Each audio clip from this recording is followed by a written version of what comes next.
Hello mga kasali sa Casey! Guess the Filipino dish naman tayo! Handa na ba kayo?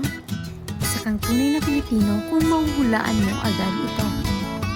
Ang version ni Chef Benny ng klasikong putaheng Pilipino na ito ay isang kahangahangang pagsasama ng malasa at maasim na mga lasa na nagpapainit ng kaluluwa.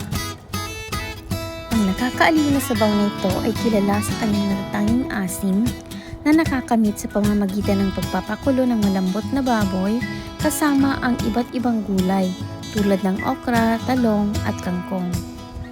Ang maasim na lasa ng sabaw ay tradisyonal na nagmumula sa sampalok na nagbibigay ng isang nakakaaliw at malasa na karanasan.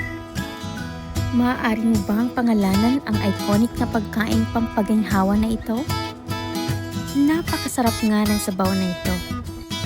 Maraming salamat Mami Benny sa pagluluto nito ng may labis na pagmamahal.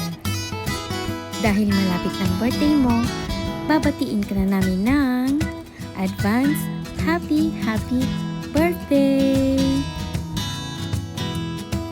Ang unang makakahula ay mayroong pambaon ngayong araw na ito. Love, love, love! Please share and follow for more blessings to come. God bless everyone!